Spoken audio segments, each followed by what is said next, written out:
असं कसं सगळ्यांनी बोला ना एकत्र. गणपती बाप्पा मोरया. अरे रेकॉर्डिंग चालू नव्हती केली. घ्यायचे 100 चे आणि 90 पर्यंत. पण कसं वाटते तुला रंजिता?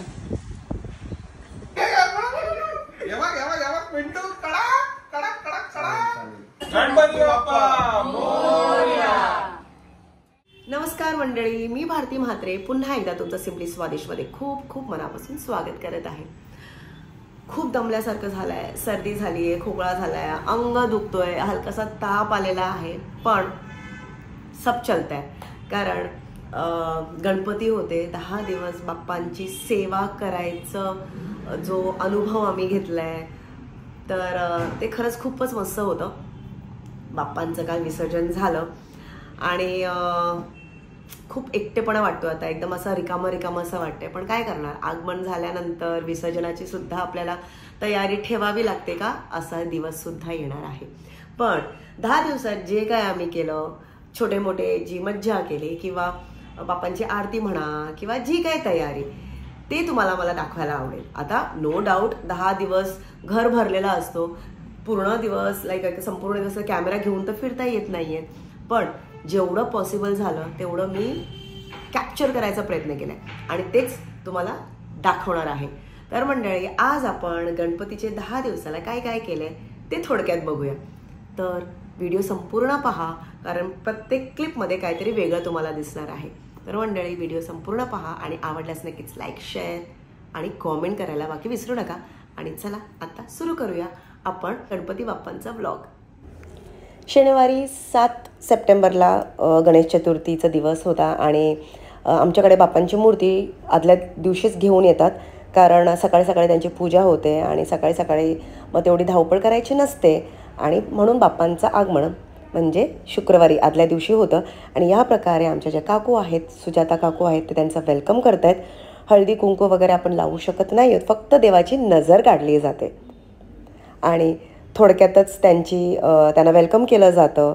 त्यांची या प्रकारे ओवाळणी केली जाते आणि त्यासाठी मी, सुजाता काकू, त्यांची सून तृप्ती, रत्नबाबा काकू आणि आई तिकडे हाजीर असतात. आम्ही त्या वेळेला घर सोडत नाही, थांबतो बाप्पांसाठी आणि या प्रकारे घराखालती आधी त्यांची ओवाळणी होते आणि त्यानंतर घरात त्यांचा वेलकम होतो. या छोट्या छोट्या गोष्टी ज्या आहेत मंडळी, हे मेमरीज आहेत आणि हे आयुष्यभर आपल्या मनात राहण्यासारखे असतात. तर बघा, यावर्षी हर्षसुद्धा कम्प्लिटली पार्टिसिपेट करतो आहे, म्हणजे जनरेशन ही प्रथा पास होती आहे. आधी काका लोक करायचे, आता काकांची मुलं हे सगळे करत आहेत. आणि या प्रकारे बघा, मखर बाप्पांचा आता सजवलं जाईल आणि थोडक्यातच थोडंसं चहा पाणी वगैरे सुद्धा होतो आहे.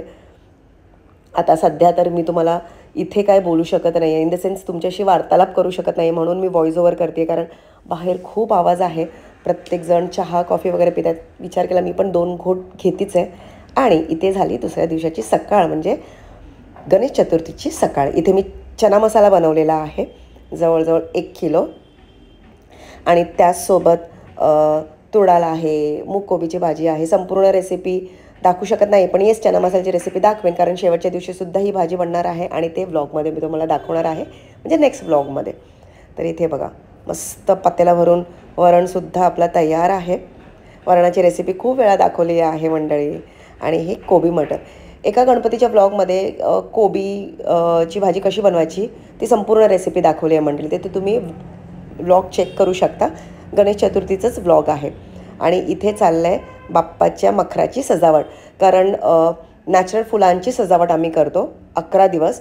प्रत्येक 3-3 दिवसानंतर आम्ही ते चेंज करतो आहे, म्हणून सकाळीच फुलांची सजावट वगैरे होती आहे. आणि इथे खिरीसाठी मी तांदूळ थोडेसे ठेवले होते आणि रियान खेळतोय त्या तांदळासोबत. आणि बघता बघता सजावट झाल्यानंतर इथे बाप्पांची पूजेची वेळ झाली आहे आणि बाप्पा काय सुंदर दिसत आहेत बघा मंडळी. जर तुम्ही मला इन्स्टावर फॉलो करत होतात किंवा आहात तर तुम्हाला 10 दिवस मी काय काय केलं हे थोडक्यात दिसलं पण असेल. गोत्र उत्पन्नः मम आत्मनः श्रुति स्मृति पुराणोक्त पुण्य फल प्राप्ति अर्थम कायितो वार्षिक मानसिक सांसारिक सुख शांती ऐश्वर्य. हे बाप्पा म्हात्रे कुटुंबाचे मोठे गणपती आहेत म्हणून प्रत्येक घरातून त्यांना नैवेद्य दाखवला जातो आणि तुम्ही बघू शकता किती सारे मोदकांची ताटं आहेत. म्हणजे बाप्पांना एवढं नैवेद्य दाखवलं जातं आणि त्याहून घर भरलेलं असतो मंडळी.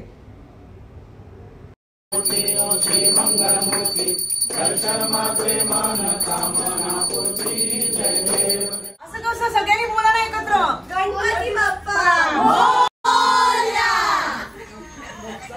अरे रेकॉर्डिंगच चालू नव्हती केली. दुपारी आमचं सगळ्यांचं जेवण वगैरे झाल्यानंतर संध्याकाळी मी पुन्हा स्वयंपाकाला लागले कारण मला थोडंसं जेवण दान करायचं होतं. फक्त प्रयत्न करत होते थोडंसं बोलतात ना आपले कर्म वाढवण्याचे किंवा सुख कमवण्याचे. माझी आई करायच्या म्हणून असं वाटलं मी थोडंसं तिच्यासारखं प्रयत्न.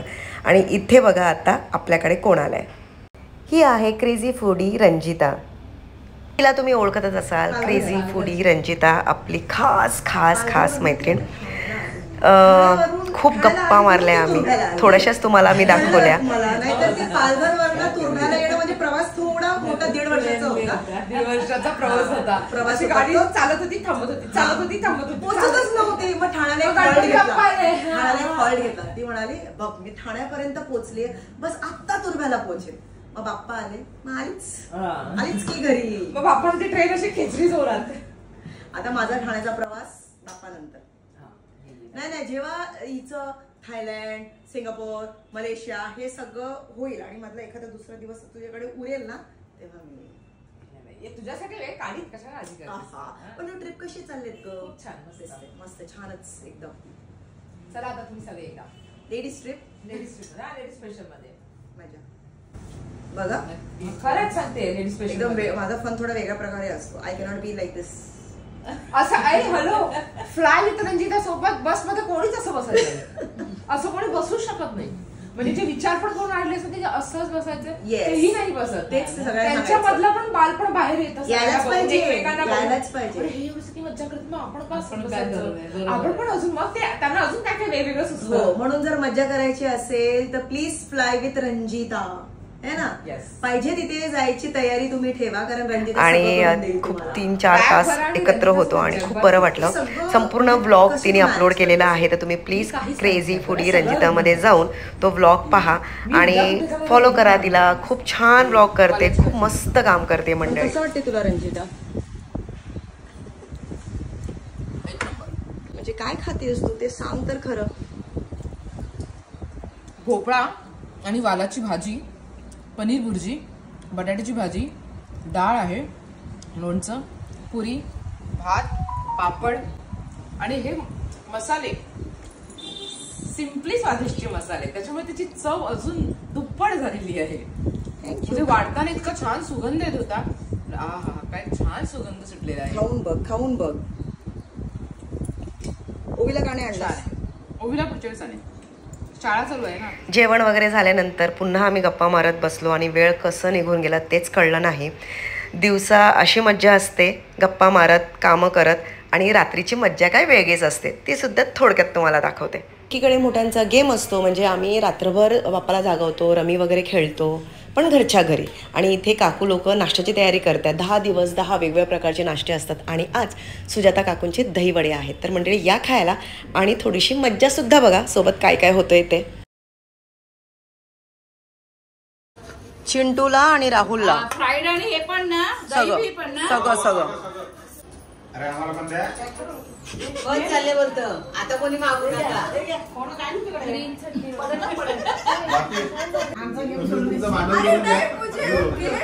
आता पण ये लोग बोलते हो ब्लफ के चक्कर में ना मेरे सब दिमाग के ऊपर से जाता है.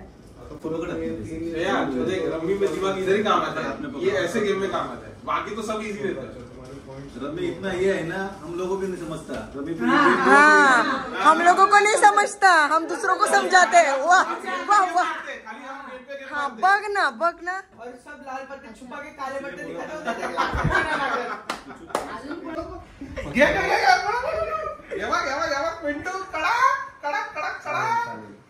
आज फुटल. रात्री मंडळी असंच असतं. मध्यरात्री पुन्हा जेवतात कारण सकाळी 6 वाजेपर्यंत जागे असतात. 6 वाजेपर्यंत हे लोक जागे असतात. नंतर आम्ही उठतो आरती वगैरे होते आणि आरती वगैरे झाल्यानंतर असं सुद्धा होतं आमच्याकडे. म्हणजे नवीन आरती कुठची आता हे करायची त्याची सुद्धा तयारी असते किंवा प्रॅक्टिस चालू असते आणि खूप बसून मज्जा मस्ती वगैरे सुद्धा होते मंडळी. हा असतो आमचा मी टाईम सकाळचा अर्ध्या पाऊण तासाचा.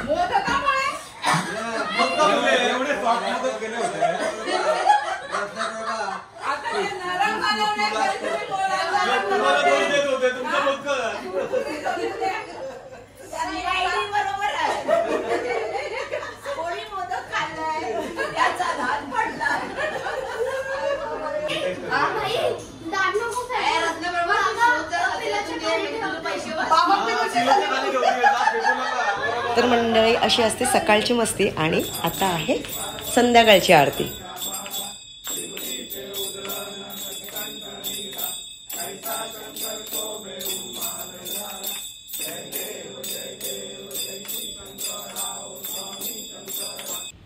आरती झाल्यानंतर तुम्ही इथे बघू शकता नैवेद्याची ताटं बघा. मालपोहा, रबडी, मोदक आहेत, चुरोज आहेत, मावा करंजी आणि एकच दिवस नवी मंडळी तर 10 दिवस सकाळ संध्याकाळ असे बाप्पांना वेगवेगळ्या प्रकारचे नैवेद्य दाखवले जातात.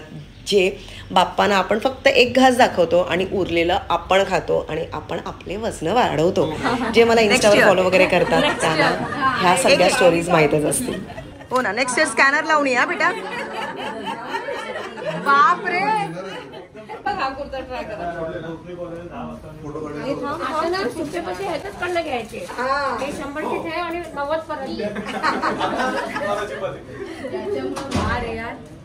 हा सीन संध्याकाळच्या आरतीचा आहे आणि बघता बघता सगळ्यांचं जेवण वगैरे झाल्यानंतर रात्रीची 12ची आरती सुद्धा आटपली आहे आणि त्यानंतरची मज्जा म्हणजे नाश्त्याची मज्जा. काय आहे दया? रात्री 12 नंतरच्या पिझ्झाच्या नाश्त्याचा खजाना. असंच बघता बघता 10 दिवस निघतायत. जे ऑफिसला जाणारे आहेत ते डोळे चोळत सकाळी ऑफिसला जातात. शाळेला तर सुट्टी होती. आमच्यासारखे आहेत जे काम बंद करून 10 दिवस फक्त बाप्पांच्या सेवामध्ये लागलेले असतात. तर मंडळी असा अनुभव, अशी अपॉर्च्युनिटी बाप्पा जो आपल्याला देतो आहे त्याच्याने खरंच मन प्रसन्न होतो आहे. आणि जसं सांगितलं बघता बघता 10 दिवस ही संपतात, निघून जातात आणि येतो शेवटचा दिवस म्हणजे बाप्पांच्या विसर्जनाचा दिवस. आणि शेवटच्या दिवशीसुद्धा बाप्पांसाठी मस्त मोदक वगैरे केलेले आहेत बघा. सकाळची आरती वगैरे झाल्यानंतर आम्ही करतो उत्तर पूजेची तयारी. म्हणजे बाप्पांची शिदोरी वगैरे तयार करावी लागते आणि सगळेजण कामाला लागतात. आणि त्याचसोबत शेवटच्या दिवशी एकत्र जेवण असतो आणि त्याचीसुद्धा तयारी करतो आणि तो व्लॉग मी टाकणार आहे शेवटच्या दिवसाचं. तर पुढच्या व्लॉगमध्ये ते सुद्धा बघा तुम्ही. पण आजच्या याच्यात एवढंच मंडळी, दिवस संपतोय आणि बाप्पांच्या विसर्जनाची तयारी चालू होते. आजचा दिवस एवढी तयारी वगैरे आम्ही करतो पण ॲट द सेम टाईम मन एवढं जड असतं, एवढं दुःख असतं की माहिती असते की बाप्पा आता निघणार आहेत, निरोप घेणार आहेत. आणि निरोपाची शिदोरी जेव्हा आम्ही बांधतो आणि ते खरंच हे सगळे मोमेंट्स खूप असे त्रासदायक होतात रे. म्हणजे काय सांगावं, म्हणजे शब्दच कमी पडतात.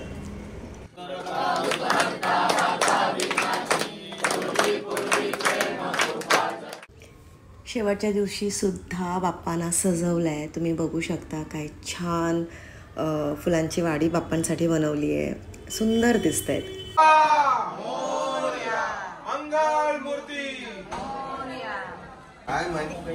गणपती बाप्पा मोरया. बढिया.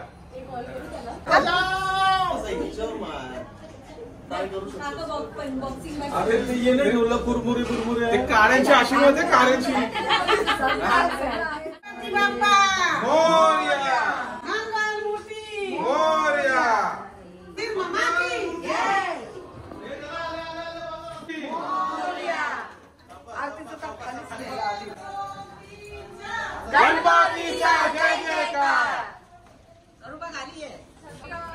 गणपती बाप्पा मोरया. पुढच्या वर्षी लवकर या, पुढच्या वर्षी लवकर या बाप्पा. वाट पाहतोय तुमची.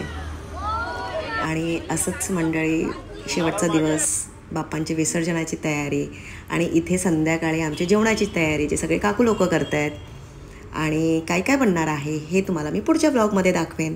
Till then bye bye. आजचा व्हिडिओ पाहिल्याबद्दल थँक्यू.